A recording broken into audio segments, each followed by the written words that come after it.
예수님은 집에서 나와서 예루살렘을 향해 길을 나섰습니다. 지난주 말씀에 예수님께서 어린아이와 같아야 된다. 그런 자들이 천국에 들어갈 수 있다라고 말씀하셨죠. 근데 이 말씀을 마치고 이제 길을 향해 나섰습니다. 이제 밖으로 나오신 거예요. 근데 그때 어떤 한 사람이 저기서부터 예수님께 달려오는 겁니다. 멀리서부터 막 달려오기 시작해요. 그래서 이제 예수님 보고 계셨겠죠. 달려오는데 뭘 하고 있었냐면 예수님 앞에 딱 나와서 무릎을 딱 꿇는 거예요. 멋있지 않습니까? 어떤 사람이 저기서 막 이렇게 뛰어오면서 딱 무릎 꿇고 엎드린 거예요. 근데 이 사람을 보니까 그동안 성경에 나왔던 사람과 전혀 다른 색채를 보이는 사람입니다. 그동안 여러분 주님께 무릎 꿇고 나왔던 사람들은 어떤 사람들이었어요? 네, 맞아요. 아프고 병들고 문제가 있는 사람들이었어요. 근데 이 사람은 그런 문제가 있어요? 없어요? 없어요. 아픈 것도 없고 주님께 문제를 해결해 달라고 나온 것도 아닙니다. 절박한 자들이 아니었던 거예요. 우리가 방금 얘기한 것처럼 1장에는 나병 환자가 주님 앞에 꿇어 엎드렸고요. 4장에는 군대 귀신 들린 자가 거라사에 꿇어 엎드렸고 7장에는 자기 딸이 귀신 들려서 귀신을 쫓아내주기를 바라는 수로보니게 여인들, 이런 사람들이 예수님 앞에 엎드렸습니다. 이들에게는 방금 우리가 알고 있는 것처럼 공통점이 있죠. 자기의 문제를 해결하기 위한 절실함이 있었던 거예요.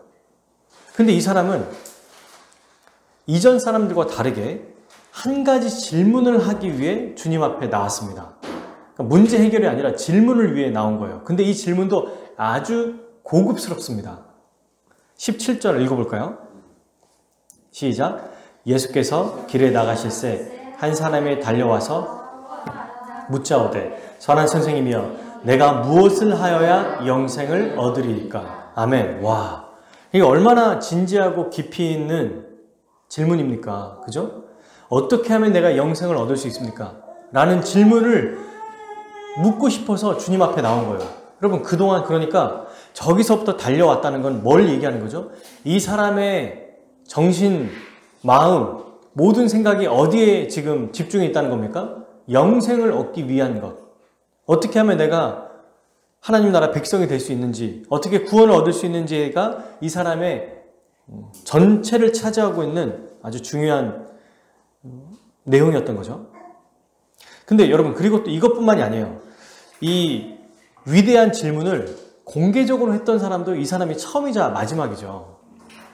물론 우리는 이 질문을 딱 하면 누가 생각나냐면 요한복음 3장에 니고데모라는 사람이 생각이 납니다. 근데 니고데모라는 사람은 바리새인 중에서도 위대한 율법학자였는데 이 사람도 어느 시간대에 물어봤는지 아시죠? 밤중에 물어봤습니다. 이 말은 사람들이 없는 곳에 그냥 몰래 예수님께 찾아와서 개인적으로 물어본 거거든요. 지금 이 사람은요, 바리새인도 아니고, 그죠? 바리새인이라고 나와 있지도 않아요. 정말 아주 열정적이고 달려나왔으니까요. 그리고 또 용감하고 진지한 이런 사람이었습니다. 바리새인 중에 니고데모라는 사람이 어떻게 하면 거듭날 수 있습니까? 라고 물어본 것처럼 이 사람도 그만큼 성경에 대한 열정과 지식이 풍부했다는 것을 알 수 있어요. 동일한 수준이라는 거죠. 그러니까 심지어 예수님의 제자도 아니에요. 지금 제자들은 뭐 하고 있어요? 누가 더 크냐? 누가 더 위대하냐? 제가 더 낫냐? 내가 더 낫냐? 이러면서 오히려 길에서 싸우고 있었던 판에 이 사람은 길에서 뛰어와서 예수님께 엎드리고 물어본 사람 아닙니까? 진짜 대단합니다. 이런 사람을 본 적이 없어요. 성경에서. 근데 이 사람에게 우리 주님이 뭐라고 말씀하셨냐면 19절 보시면 이렇게요. 내가 계명을 안 하니 영생을 어떻게 얻어요? 그래, 네가 알고 있다 라고 얘기하는 거예요. 네가 성경을 잘 알고 있다 이 말씀이죠. 그러면서 살인하지 말라, 간음하지 말라, 도둑질하지 말라, 거짓 증언하지 말라, 속여 빼앗지 말라, 내 부모를 공경하라 하였느니라. 이게 뭐예요? 어디에 나와 있습니까? 구약 성경 출애굽기 20장 10계명에 나와 있는 말씀이에요. 제5계명부터 10계명까지 나와 있습니다. 사람이 지켜야 될 모든 계명이 나와 있는 거죠. 근데 어떻게 얘기하냐면 더 놀라워요. 여러분 20절 읽어보겠습니다. 시작. 그가 여짜오되 선생님이여 이것은 내가 언제부터 어려서부터 다 지켰나이다. 와, 아 그래요? 그럼 제가 이거 지키겠습니다. 이게 아니고 아주 어렸을 때부터 이 계명을 다 지켰다는 거예요. 대단하지 않습니까? 어린 시절부터 율법대로 지키고 하나님의 말씀대로 아주 충실하고 성실하게 살아갔던 사람인 거예요.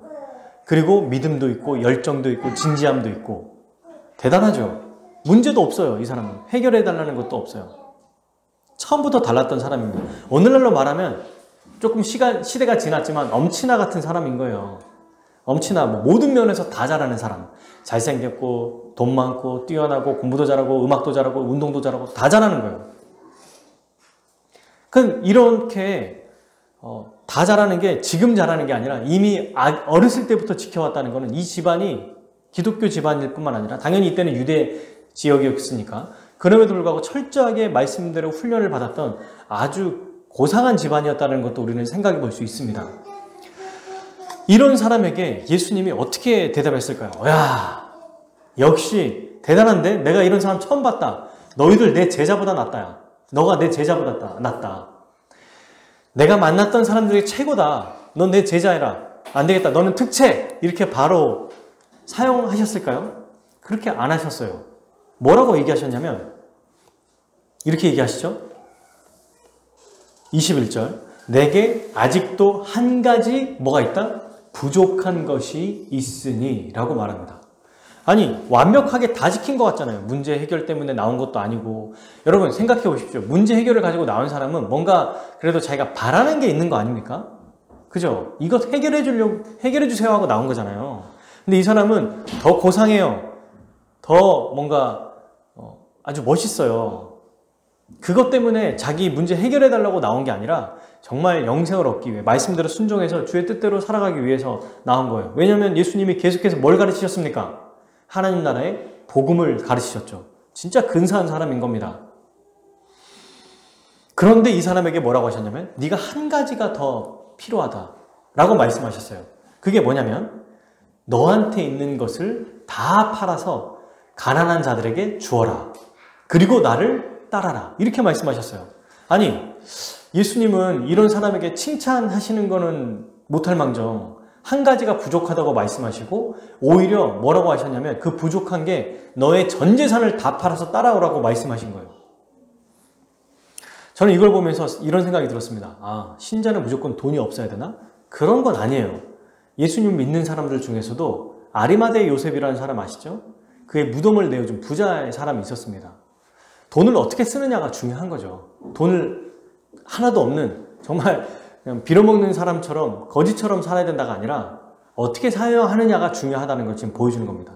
그리고 여기서 지금 너의 모든 소유를 다 팔아서 가난한 자에게 줘라. 이건 뭘 얘기하는 거죠? 지금 예수님이 제자도에 대해서 말씀하고 계시는 지금 이 부분인 거죠. 여기도 제자는 뭐가 필요하다? 비용 계산이 필요하다는 것을 말씀해 주고 있습니다. 그리고 이 사람의 이 질문하고 이렇게 말씀하시는 거는 이 사람의 진짜 속마음을 꿰뚫고 말씀하신 거예요. 여러분 그동안에 이렇게 말씀하신 사람이 있었어요? 없어요. 그냥 얘기하시면 들어주고 오히려 위로해주고 뭐 그 말씀에 복을 내려주시고 이런데 이 사람에게는 오히려 주님이 조건을 내거는 것처럼 말씀하셨다는 겁니다. 비용 계산 그리고 이 사람의 속마음이 무엇인지 한번 알아보겠습니다. 겉으로 볼 때는 여러분 이 사람은 부족함 없이 완벽한 사람처럼 보이죠. 성경에는 여러분 다른 성경에서는 여기에서는 한 사람이라고 나오잖아요. 한 청년이라고 나오거든요. 다른 본문에서는. 그러니까 뭐가 됐든 이 마가복음에서 이 한 사람은 이 사람이 꼭 청년만이 아니라 모든 사람에게 적용할 수 있다는 거죠. 우리가 여기서 볼 수 있는 거. 어쨌든 이 사람은 청년이라고 만약 생각해 본다면 어렸을 때부터 사고 한 번 안 친 사람인 거예요. 모범생으로 자랐고 근데 그냥 조용한 것도 아니고 아주 적극적이고 열정이 정말 뛰어난 사람인 겁니다. 신앙생활을 하는데도 다른 사람들에게 타이 모범이 되고 교회에서도 회장 리더 이런 거 하면서 많은 사람들에게 존중받고 존경받는 교회에서 딱 이렇게 보면은 야 너는 역시 진짜 믿음이 좋구나 부모님에게도 자랑스러운 아들이었다는 거죠. 딸이었다는 겁니다. 학교나 이런 데서도 리더처럼 그죠? 그리고 똑똑하고 또 진지하고 이런 사람이었던 거예요. 이런 사람들이 있지 않습니까? 그런데 주님은 그를 알았어요. 그를 아셨어요. 그의 속마음을 완전히 꿰뚫고 계셨던 겁니다. 어쩌면 이 사람도 자기 스스로도 속고 있었을지 모릅니다. 스스로도 열심히 뭐라고 했어요? 5계명부터 10계명까지 다 지켰다고 하잖아요. 아니 이거 하나 제대로 지키지 못한 사람이 얼마나 많은데 이걸 어렸을 때부터 다 지켰대요. 계속 지키고 있다는 거예요 지금. 완벽하죠? 겉으로 봤을 때는. 근데 이것 때문에 이 겉으로 드러나는 모습 때문에 자기 스스로도 속고 다른 사람도 이 사람의 본 모습을 몰랐던 거예요. 본 모습이 이제 나타납니다. 예수님이 이렇게 딱 말씀하시니까 어떻게 반응합니까? 자, 이렇게 여러분 열정적이고 진취적이고 진지하고 영적이고 열심히 있었던 이 사람, 그동안 성경에서 한 번도 찾아볼 수 없었던 아주 유일무이한 이런 사람, 이 사람이 어떻게 예수님 말씀을 듣고 행동했는지 읽어볼까요? 22절 시작. 그 사람은 재물이 많은 고로 이 말씀으로 인하여 슬픈 기색을 띠고 근심하며 가니라. 아멘. 어떻게 했어요? 무척 근심하고 슬퍼하며 떠났다. 등장만큼이나 퇴장도 굉장히 충격적이에요. 와, 대단하다 이랬는데 퇴장하는 것도 충격적이에요. 그리고 이 사람은 더 이상 성경에 안 나와요. 물론 전승에 의하면 이 사람이 마가라고 해요. 지금 이 마가복음을 쓴 이 사람이 나중에 그러니까 결국 이제 바울과 베드로를 통해서 은혜를 받고 성령께서 또 인도해 주셔서 이렇게 썼다고 하잖아요. 어쨌든 이 본문에서는 그러니까 자기가 자기 얘기를 쓰는 거예요. 지금 한 사람이라고 하면서 성경에는 이 사람이 마가라고 안 나와 있으니까 전승으로 이게 굉장히 확률이 높지만 그렇게 일단 생각하고 이걸 한번 생각해 봅시다.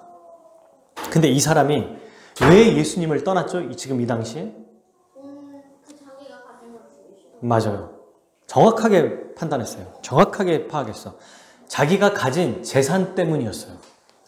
그는 많은 재물을 가지고 있었습니다. 여러분, 지금 제자들은 어떤 사람이었습니까? 어떤 사람들이죠? 어부예요. 어부인데 지금처럼 어떤 대형 횟집을 운영하고 또 어마어마하게 큰 배, 뭐 유람선을 운영합니까? 이들이? 아니죠. 그냥 돛담배 하나, 작은 거 하나 들고 다니면서 그냥 그물 쳐가지고 하루하루 먹고 살았잖아요. 가진 게 많아요, 적어요? 적어요. 없어, 그냥 가진 게. 그러니까 이 사람들은 주님을 보자마자 어떻게 했어요? 다 버리고 떠나니라 라고 했는데 지금 이 사람은요? 이 한 사람은 근심하고 슬퍼하며 주님을 따른 게 아니라 떠났어요. 오히려 제자들은 아무것도 없는 제자들은 다 버리고 주님을 따랐는데 이 사람은 자기가 가진 것 때문에 주님을 오히려 버린 겁니다. 재물을 포기할 수 없었어요. 왜일까요? 왜일까요? 예수님이 하신 마태복음에서 하신 말씀을 통해 우리는 정확하게 알 수 있어요. 6장 21절과 24절을 읽어보면 이렇게 돼 있어요. 한번 찾아볼까요? 마태복음 6장 21절과 24절.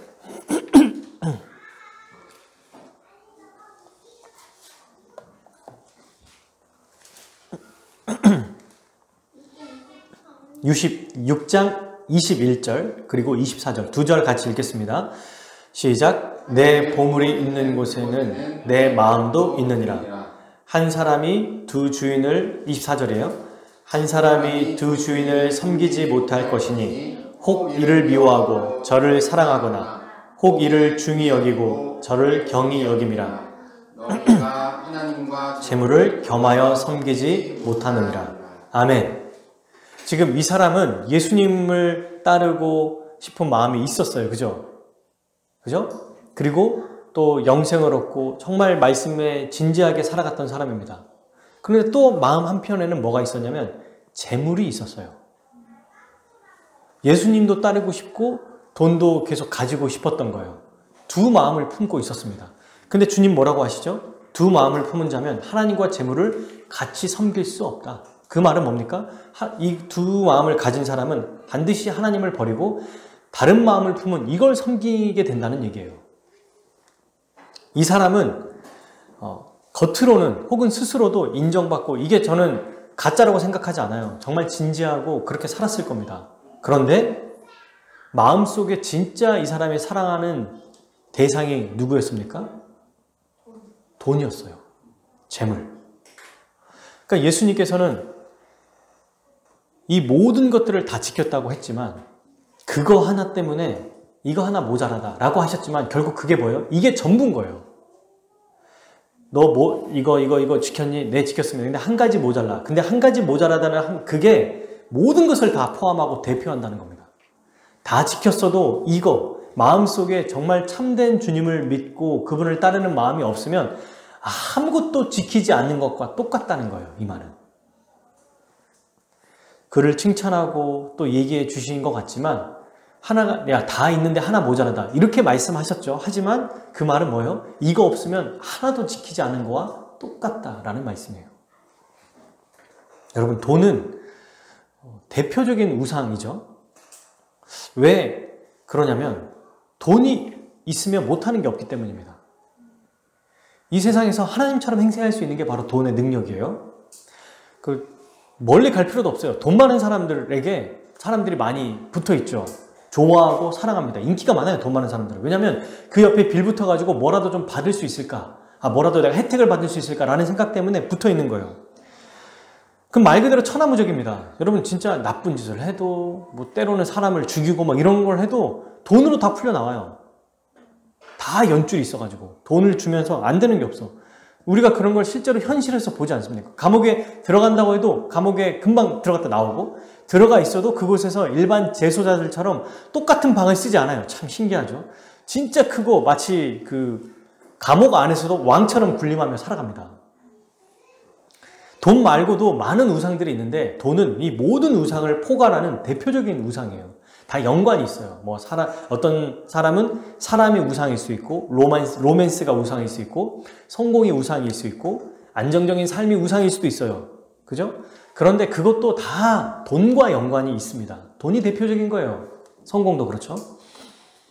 그러니 여러분, 진짜 모든 사람에게는 두 가지 마음을 품을 수 없다는 거예요. 반드시 하나의 대상밖에 없습니다. 내가 진짜 사랑하고 섬기는 대상이 예수 그리스도냐 아니냐 이거밖에 없어요. 그리스도냐 아니면 다른 거냐. 성경은 양자택일이라고 하지 둘 다라고 말한 적이 한 번도 없습니다. 이 돈이 정말 강력한 우상이고 이 사람의 마음을 이미 빼앗았던 거죠.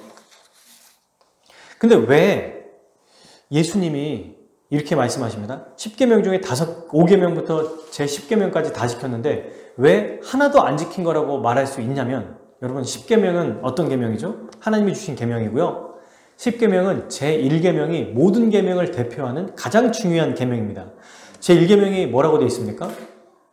나 외에는 다른 신을 섬기지 말라, 두지 말라 라고 말씀하고 있죠. 그러니까 이 1계명을 안 지키면 다시 말하면 뭘 안 지키는 거예요? 어떤 계명도 지키지 않은 거와 똑같다. 이 사람은 지금 뭘 섬기고 있습니까? 누구를 섬기고 있어요?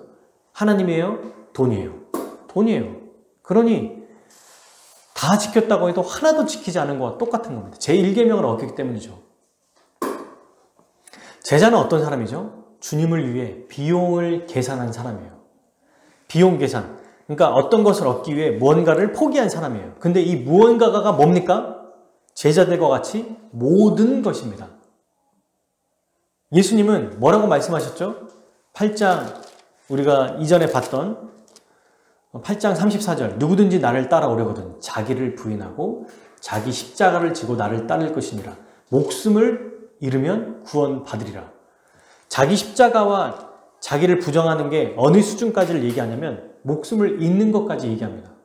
가진 소유를 포기하는 건 물론이거니와 목숨까지 내어놓는 자가 주를 위해 내어놓는 자가 그 사람이 바로 비용을 계산한 자라고 이미 처음부터 계속해서 말씀하고 계십니다. 그런데 마치 이 구절을 저는 봤을 때 로마서 말씀을 보면 복음을 설명하는 말씀이잖아요. 근데 이제 복음에 대해서 다 알았다고 생각하다가 갈라디아서 말씀을 딱 보면은 아, 복음이 아닌 게 이런 거구나 라고 아는 것처럼 저는 이 구절을 보면서 또 한 번 깨달았어요. 아, 예수님이 자기를 부인하고 자기 십자가를 지고 나를 따르라 한다는 그 말씀의 궁극적인 의미가 여기서 분명하게 드러나죠. 뭡니까? 하나님이 예수 그리스도가 아닌 다른 것에 마음을 두고 있다면, 심지어 목숨까지도 주님 앞에 정말 내어놓지 않는다면, 내가 가장 사랑하는 어떤 대상이 주님이 아니라면 자기를 부인하지 않는 거고 자기 십자가를 지지 않는 것이구나. 다른 걸 다 해도, 신앙생활을 아무리 열심히 해도 내 마음 근저에 내가 가장 사랑하는 대상이 우리 주님이 아니라면 다 헛것이구나. 이건 겉으로는 주를 위해 살아가는 것처럼 보이지만 가짜구나 라는 것을 말해주고 있는 것입니다. 자기도 속았을지 몰라요. 그런데 제자는 아닙니다. 이 사람도 훌륭하잖아요 라고 말할 수 있는데 떠났다니까요. 이때는 떠났습니다. 안 나와요. 떠나버렸습니다. 그리고 이 사람은요, 자기 스스로 자기의 기준이 있었던 거예요. 그죠? 그러니 5계명부터 10계명까지 딱 얘기했을 때 어떤 기준이 있냐면, 아, 내가 행동으로 이걸 다 지켰잖아. 그러니 나는 어떤 사람이다? 괜찮은 사람이다. 나는 선한 사람이다 라고 생각했던 거예요. 그래서 여러분, 오늘 본문을 읽으면 약간 좀 이해가 안 되는 구절이 있어요. 제가 그걸 지금 빼놓고 말씀을 일부러 안 드렸어요. 지금 설명하려고요. 어떤 구절이 굉장히 특이하냐면 18절에 예수님께서 이렇게 말씀하십니다. 자, 마가복음 오늘 본문 10장 18절 한번 읽어볼까요? 자, 다 같이 한번 읽어볼게요. 아, 좋아요. 시작. 예수께서 이르시되 내가 어찌하여 나를 선하다 일컫느냐? 하나님 한 분 외에는 선한 이가 없느니라. 네, 이게 갑자기 너무 좀 뜬금없는 얘기 같지 않아요? 분명히 예수님께 선한, 뭐라고 먼저 얘기했냐면 이 17절에 선한 선생님이요 라고 물어봤어요. 그럼 이게 잘못된 게 아니잖아요. 그런데 예수님이 왜 나를 선하다고 얘기해? 하나님 말고는 선한 분이 없어. 이렇게 얘기하셨다는 거예요. 그리고 너는 이제 네가 계명을 알지 않냐? 어떻게 영생을 얻는지 알려줄게 라고 말씀하신 거거든요. 그러니까 이게 뭐냐면 예수님은 마음의 이 중심을 꿰뚫고 계시기 때문에 지금 이 사람이 어떻게 생각하고 있다는 걸 아십니까? 율법의 행위를 가지고 자기가 의롭다고 생각하고 있는 사람이라는 것을 알고 있었던 거예요. 아, 쟤는 자기 기준으로, 자기가 생각하는 선의 기준으로 자기도 선하고 또 좋은 말씀을 가르치시는 예수님도 선한 분이라고 생각한 거예요. 그래서 예수님이 이렇게 말씀하신 겁니다. 왜 나를 선하다고 하느냐? 이 말은 예수님이 선하지 않다는 얘기가 아닙니다. 예수님은 선을 창조하신 분이고 궁극적인 선 자체세요. 그런데 왜 이렇게 말씀하셨냐면 하나님 한 분 외에는 선한 이가 없다. 이 말은 너의 생각과 너의 행동으로 선하다, 선하지 않다라고 판단할 수 없다. 유일한 선의 기준은 오직 하나님만이 정할 수 있다. 네가 지금 네 스스로 선하다고 생각하지만 너는 지금 선한 자가 아니다라는 것을 말해주고 있는 거죠. 네가 생각하는 선의 기준은 지금 잘못됐다. 이 사람은 자기의 행동을 가지고 이 율법의 행위, 자기 의를 가지고 선하다고 생각하고 있었던 사람인 거예요. 그래서 주님이 이렇게 말씀하시고 이야기하신 겁니다. 마음을 다 꿰뚫고 다 얘기하고 계신 거죠. 하나님이 말씀하시는, 예수님이 말씀하시는 그럼 진짜 선한 자는 누구죠? 누가 선한 자입니까? 비용을 계산한 자.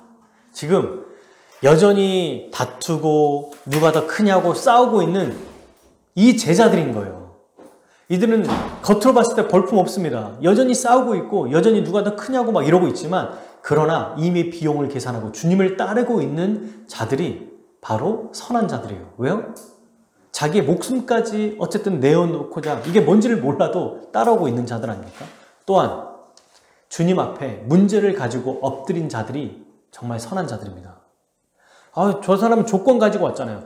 조건을 가지고 왔을지라도 우리 주님 앞에 이 모든 것을 내어놓고 주님의 뜻대로 완전히 100% 그 말씀대로 순종하겠다는 마음으로 나온 거잖아요. 그죠? 그래서 주님 말씀하신 것, 주님이 이루어 주실 것을 기대하면서 나온 거잖아요. 이게 우리 하나님이 보시기에 선한 자인 것입니다.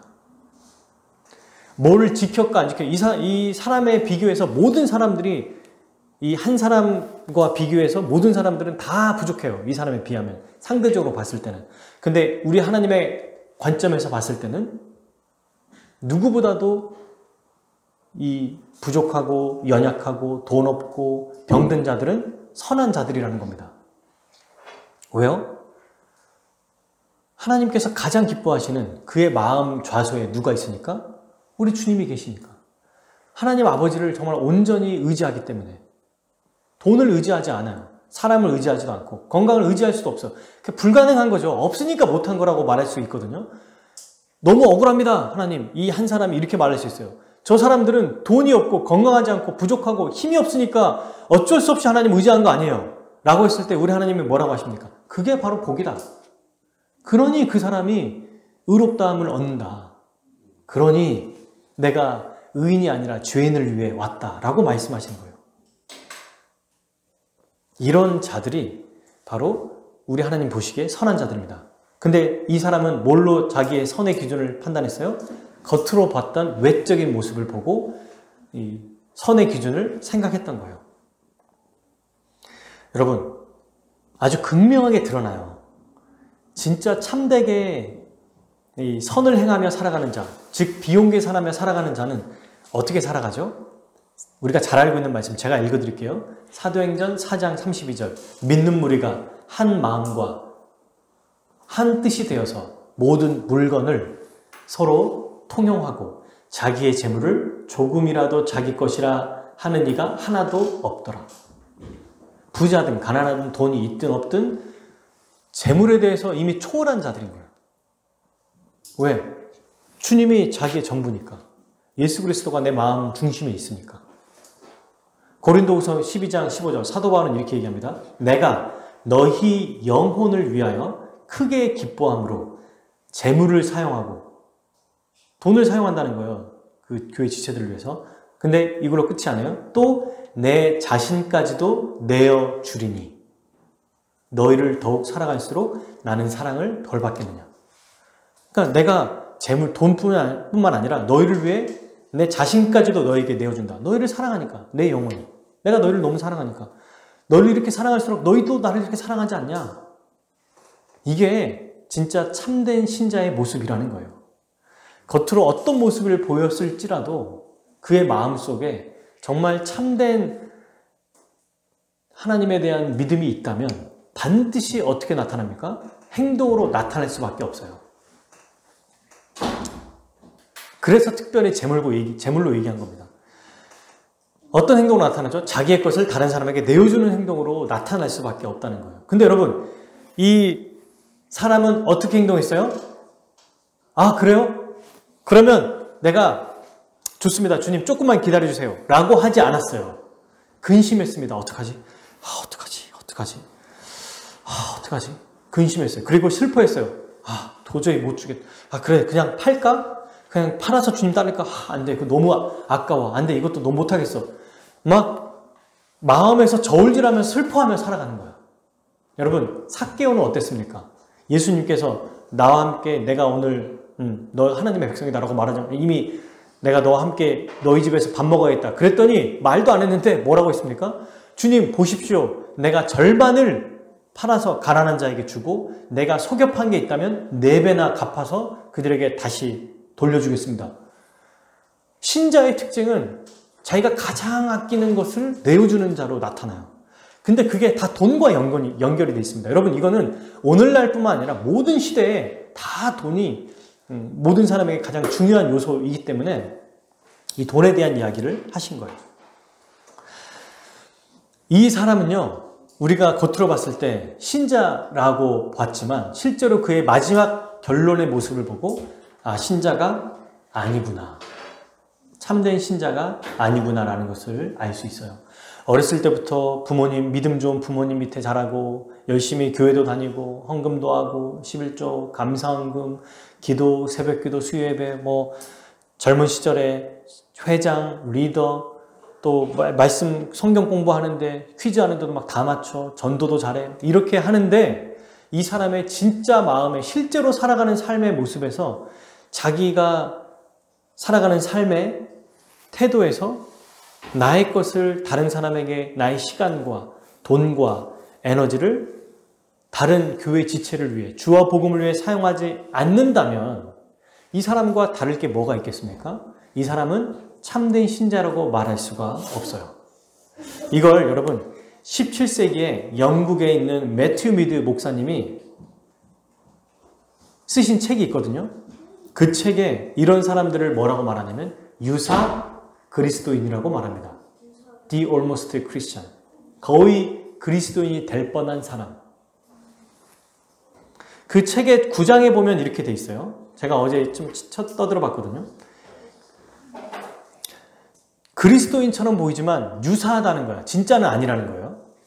진정한 그리스도는 모든 계명에 순종하며 지킵니다. 그는 어떤 계명은 순종하고 다른 계명은 무시하지 않습니다. 어떤 계명은 취하고 다른 계명은 버리지 않습니다. 유사 그리스도인들은 이 점에서 실패합니다.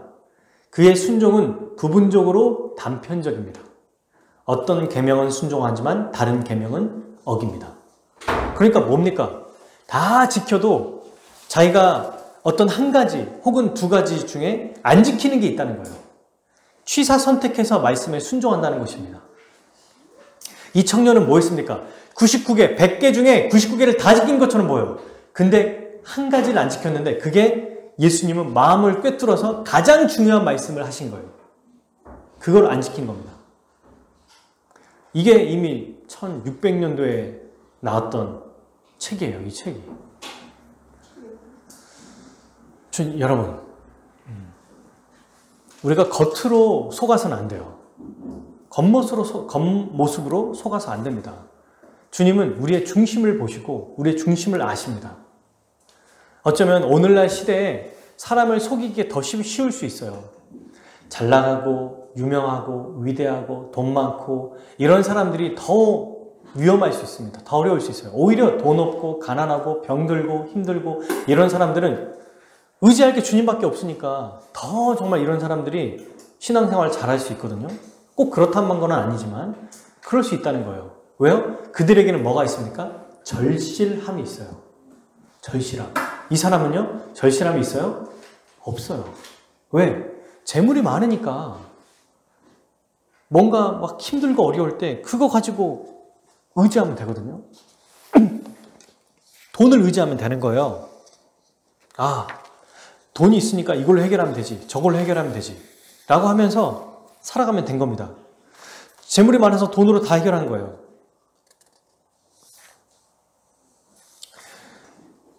여러분, 이런 사람들을 저는 실제로 부교육자 하면서 본 적이 있습니다. 저희 집은 어렸을 때 그렇게 막 부자가 아니었어요. 아버지가 공무원이셨기 때문에 굶은 적은 없지만 그렇다고 막 아주 부유하게 사업하시는 분들처럼 그렇게 잘 살지는 않았어요. 그래서 뭐 어머니도 늘 미안한 마음도 있으셨고 중고등학교 때 혹은 정말 해보고 싶었던 거를 많이 못했던 기억이 있어요. 실제로 저는 뭐 음악도 말했잖아요. 독학으로 했던 거고 뭐 너무 배우고 싶었던 거예요. 제가 제일 해보고 싶었던 거는 바이올린이었거든요. 첼로 이런 거 너무 해보고 싶었는데 그 악기조차 비싸니까 못 사는 뭐 꿈도 못 꾸고 기타도 작은 아빠가 주신 거 뭐 이렇게 오래된 몇십 년 된 거 막 하다가 손 다 날리고 뭐 부서진 거 하고 이러면서 어쨌든 해 나갔는데 돌이켜 보면 아실 거예요, 여러분들도. 진짜 가난했던 게 복이라는 말을 알아요. 무슨 말인지 알게 됩니다. 제가 부교육자 하면서 경험했던 실제 사건인데요. 부교육자 하면서 이제 그 부모님이 있죠. 그리고 제가 청소년부를 담임하고 있었기 때문에 그때 중학생이었던 남자애가 있었거든요. 근데 어머니 아버지가 열심히 신앙생활했고 아버지도 굉장히 진지하고 웬만한 그러니까 웬만한 목회자들보다 책을 더 많이 보고 정말 대단하신 분이에요. 믿음도 너무 좋고 엄마도 마찬가지예요. 그런데 약간 어머니가 쾌활하고 밝은데 어쨌든 노는 걸 좀 좋아하시는 분이었던 것 같아요. 그게 나쁘다는 건 아니지만 근데 문제는 뭐냐면 얘가 중학생인데도 여전히 애 같은 거예요. 고등학생이 됐는데도 애 같은 거예요. 철이 없어 보이는 거 있잖아요. 애는 너무 착하고 너무 순수해. 근데 철이 없어. 제가 나중에 이제 얘가 대학생이 되고 나서 만났습니다. 똑같아. 너무 순수한데 철이 없는 거야. 그러면서 얘를 보니까 그러니까 저랑 같이 할 때는 실제로 뭔가 그래도 막 말씀대로 살아보려는 어떤 관심은 있었지만, 근데 다른 친구들과 다르게 그런 관심이 있었다가 제가 이제 교회를 떠나고 나서 못 가르쳤던 게 또 뭐 후회가 되고 미안한 마음이 있지만, 그때와 지금과 다를 게 하나도 없었던 거예요.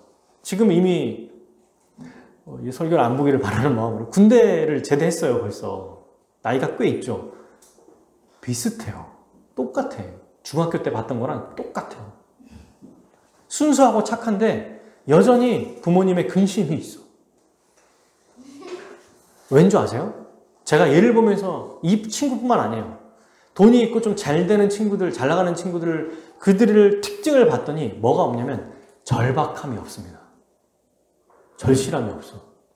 집에서 엄마 아빠가 다 해주고 할머니 할아버지들이 다 해주니까, 잘 사는 집이니까. 아버지가 어디 그 이사하셔가지고 제주도에서도 너무 깊게 얘기하네요. 죄송합니다. 네. 나중에 편집. 어쨌든 잘 사는 분이어서 실제로 이 집안이 1년에 몇 번씩 해외여행도 많이 다녔어요. 너무 행복하게 살고, 얘는 제가 이제 물어보면 고민 있어? 고민 하나도 없대요. 그러니까 늘 공부 못하는 게 고민인데 그것도 그렇게 크게 뭐 관심을 두지 않아요. 그냥 노는 거 좋아하고 순수하니까 저는 그게 너무 좋았어요. 항상. 지금도 그런 애정의 마음이 있어요. 여전히 너무너무 사랑하는 제자면서 동생이죠. 근데 치열하게, 반면에 금요기도를 했을 때 얘는 이제 재미로 와요. 기도해도 이렇게 기도하고 끝나고 딱 끝나면은, 아, 전사님, 이게 약간 말투가 이러거든요. 전사님, 귀여워, 진짜 애가. 아, 이번에 내가 그래도 한 20분 기도했어요. 이런 걸 이제 자랑하고, 아유, 잘했다, 야, 잘했어. 막 이러는데, 다른, 지보다 더 어린 중학교 1학년, 이렇게 고등학생이었을 때, 중학교 1학년짜리 여자애들은 돈이 없고 엄마 아빠가 헤어졌고, 이런 애는 진짜 처절하게 기도해요. 금요기도회 때. 울부짖고, 부르짖고, 기도하고. 당연히 신앙생활에 차이가 있을 수밖에 없어요. 제가 그걸 눈으로 봤거든요. 울면서 기도하고, 또 안타까워하고, 때로는 그것 때문에 막 실망하고. 그러니까 그 절박함이 이 아이의 신앙을 자라게 한 거예요.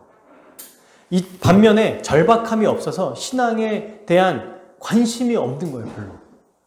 뭔가 없으면 꼭 이게 바로 다이렉트로 이어질 수는 없지만, 뭔가 없으니까, 아니, 뭐 이렇게 기도하려고 하면은 그냥 주위에서 부모님이 다 해주니까, 뭐 좀, 난 좀 왜 이렇게 안 되지? 이러면 막 다 해주니까 뭔가를 의지할 필요가 없는, 이게 습관이 돼버리는 겁니다.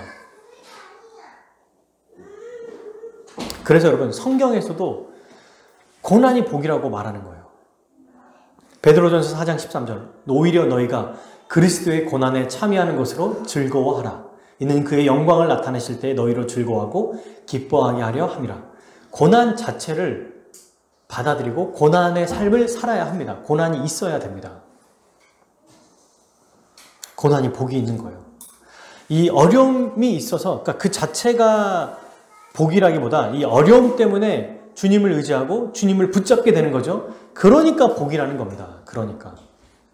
그래서 여러분, 우리가 이것을 적용해 보면 오늘 우리가 현재 가지고 있는 문제, 이 어려움을 통해서 절실하게 주를 신뢰하고 의지하는 이 기회로 삼는 자가 복 있는 자인 거예요. 동시에 이것을 함께 또 우리는 두 번째로 적용해 볼 수 있어요.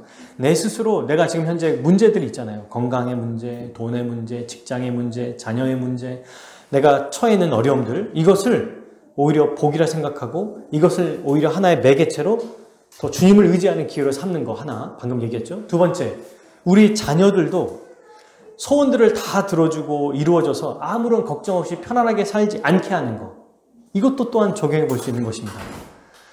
부유하지 않아도 오늘날 가족들은, 오늘날 부모들은, 저도 그래요. 그렇게 돈이 많지 않음에도 불구하고 부모로서 이 아이에게 최선을 다하려고 하다 보면은 이 아이가 고난과 어려움을 겪지 않게 하고 최소한으로 겪게 하려다 보니까 이 아이의 이 마음의 이 맷집이라고 할까요? 이 마음의 절실함이 없이 그냥 살아가게 만들어버리지 않을까. 이걸 저는 항상 두려워합니다. 가난이 복이라는 것. 가난하면서 정말 인간미를, 정말 사람의 이 마음을 알게 되고 이 사람의 아픔을 알게 되고 또 정말 귀한 게 뭔지 알게 되고 작은 것 하나도 소중하게 여기는 이런 마음들이 필요하다는 거예요. 여러분, 이런 게 필요한 거죠. 자, 오늘 말씀을 돌아와서 이 사람을, 이 부자 청년 혹은 이런 사람, 이 한 사람을 우리 주님은 어떻게 보셨을까요? 그의 마음을 다 알고 계셨잖아요. 이 사람을 보고 어떻게 반응했을까요? 미워하셨을까요? 책망하셨을까요? 아니면 아까 18절에 보니까 왜 나를 선한 선생이라고 말하냐 하면서 이제 약간 질책 같은 목소리 말씀하시잖아요. 그러니 뭔가 혼은 안 내더라도 약간 좀 매정한 말투로 말하신 건 아닐까? 라고 생각할 수 있습니다. 그죠? 이미 주님은 다 알고 계시니까. 그런데 어떻게 대하시는지 21절 앞부분 한번 읽어볼까요? 10장, 마가복음 10장 21절 시작. 예수께서 그를 보시고 어떻게? 사랑하사. 사랑하셨습니다. 이런 상태임에도 불구하고 이런 자도 어떻게 하세요? 사랑하십니다. 그의 마음과 진정성을 무시하지 않은 거예요. 오히려 이에게 알려주고 말씀대로 순종하며 제자가 되기를 원하신 거예요. 그죠? 이 스스로의 선한 기준을 가지고 열심히 살았던, 정말 복음을 잘 깨닫지 못해서 뭔가 어쨌든 치열하게 살아가려고 했던 이 사람을 우리 주님은 사랑하셨던 거예요. 그리고 그가 말씀대로 돌이키기를 원하셨습니다. 그래서 뭐 하십니까? 이르시되잖아요. 알려주시잖아요. 그죠? 사랑하지 않으셨다면 주님 내가 이것을 다 지켰습니다. 그러면 안 사랑했다면 어떻게 해요? 네 잘났다. 그래 너가 그렇게 잘났냐? 그래 잘 살아봐라. 이러고 말았을 텐데 그를 사랑하셨기 때문에 그가 돌이키기를 바라셨기 때문에 말씀하신 거예요. 알려주신 거예요. 돌이키기를 원하신 거예요. 반응을 요구하신 것입니다. 사랑하는 여러분, 지금도 우리 주님은 말씀하고 계시죠? 지금도 우리에게 말씀하십니다. 회심한 자들에게는 이 말씀을 듣고 삶의 자세나 태도가 자기도 모르게 어떤 돈이든 재물이든 사람이든 어떤 성공이든 이런 우상을 만들고 있다면, 그곳에 쏠려 있다면 빨리 돌이키라는 거예요. 또 이 말씀을 왜 주십니까? 아직도 여전히 재물과 주님을 지금 저울질하고 있는 자에게 우상을 사랑하지 말고 우리 주님께 돌이켜라라고 말씀해 주시고 계시는 거예요. 오늘도 저와 여러분에게 말씀해 주고 계십니다. 기회를 주실 때 우리는 돌이켜야 돼요. 이게 너무 중요합니다. 영생을 얻기 위해서는 해도 되고 안 해도 되는 게 아니라 이게 필수 과정이에요. 굳이 꼭 그렇게까지 해야 됩니까? 그렇게 하지 않는 자는, 다 버리지 않는 자는 주님의 제자가 될 수 없었어요. 그래서 이 길을 주님은 산상수훈에서도 좁은 길, 많은 사람이 가지 않는 길이라고 말씀하셨습니다. 누구나 다 할 수 있으면 이게 왜 좁은 길이에요? 쉬운 길이지, 넓은 길이죠. 근데 이게 어렵다는 거예요. 내가 가장 사랑하는 것이 주님이고 이 모든 것을 주를 위해 다 포기하고 버리는 것, 그런 삶을 사는 것, 이게 바로 참된 신자다라는 것, 이게 바로 좁은 길이라는 거죠. 근데 여러분, 이렇게 사는 자는 그냥 고생만 하고 힘들기만 하고 아프기만 할까요? 아니에요. 뭐라고 얘기하십니까? 21절 후반절에 나오죠. 다 뭐라고 말합니까? 한 가지 부족한 게 있는데 내게 있는 것을 다 팔아서 가난하게 줘라. 그러면 어떻게 돼요? 읽어볼까요? 그리하면 하늘에서 보화가 내게 있으리라. 우리 주님은 여러분 공짜로도 주시는 은혜가 차고 넘치는데 그가 했던 모든 것들 또한 더 플러스해서 주세요. 정말 말도 안 되게 큰 것들을 허락해 주십니다. 정말 감사한 일이죠. 내가 가진 것으로 크든 작든 교회와 주와 복음을 위해, 지체를 위해 사용할 때 하늘의 보화가 넘칠 것이다 라고 하고 주시는 거예요. 아니, 구원해 주신 것만으로 감사한데 구원받은 자가 주를 위해 행했던 작은 것 하나도 우리 주님은 하늘의 보호가 있을 거라고 말씀해 주시니 얼마나 놀랍습니까? 그렇지 않습니까? 그러므로 사랑하는 여러분, 우리는 지금 이 말씀을 듣고 신실했지만, 겉으로는 또는 실제로 그런 진지한 마음을 가지고 신실했지만 여전히 두 마음을 품고 재물을 포기하지 않았던 이 사람을 기억해야 됩니다. 그리고 반면교사를 삼아야겠죠. 돌이키지 않았다는 것을 스스로 한번 생각해 봐야 돼요. 믿지 않는 자들. 아직 회심하지 않은 자가 있다면. 혹은 내가 주를 위해 살고 있다고 하면서도 이거는 내가 안 돼. 이건 내가 포기할 수 없어. 라고 생각한다면 우리는 다시 돌이켜서 생각해 봐야 됩니다. 근데 이런 질문이 혹은 이런 고민이 있을 수 있어요. 예수님이 이걸 포기해야만 제자가 된다고 하셨는데 나도 혹시 이 청년처럼 이 사람처럼 떠날 수 있는 거 아니야? 라고 생각할 수 있잖아요. 두려워할 수 있지 않겠습니까? 누군가는. 나도 결국 이 말씀을 듣고 내가 내 힘으로 선택해야 되는 거야? 라고 걱정할 수 있습니다. 하지만 그럴 필요 없어요. 이것은 우리 힘으로 할 수 있는 것이 아니기 때문입니다. 우리가 다음 주에 살펴보겠지만 이 부자 청년에 대한 말씀이 이제 재물에 대한 이야기가 다음 주에 아주 충분하게 이루어지기 때문에 원래는 한 번에 볼 수 있지만 두 부분으로 나눠서 보는 거거든요. 근데 좀 더 재물에 대해서 좀 깊이 있게 보려고 해요. 다음 주에. 근데 여기에 우리 주님이 뭐라고 하십니까? 여러분 26절과 27절 다음 주에 볼 말씀 한번 읽어볼까요? 자, 시작. 제자들이 매우 놀라 서로 말하되 그런즉 누가 구원을 얻을 수 있는가 하니 예수께서 그들을 보시며 이르시되 사람으로는 할 수 없으되 하나님으로는 그렇지 아니하니 하나님으로서는 다 하실 수 있느니라. 아멘. 이 일을 누가 하신다고요? 하나님께서 하신다는 겁니다. 사람이 하는 게 아니에요. 하나님이 그분의 주권적인 은혜를 베풀어 주셔서 말씀을 들려주시고 돌이킬 자를 돌이키게 하신다는 얘기예요. 이 청년은요, 몰라요. 그런데 아까 말씀드린 것처럼 막아라는 얘기가 있다고 했잖아요.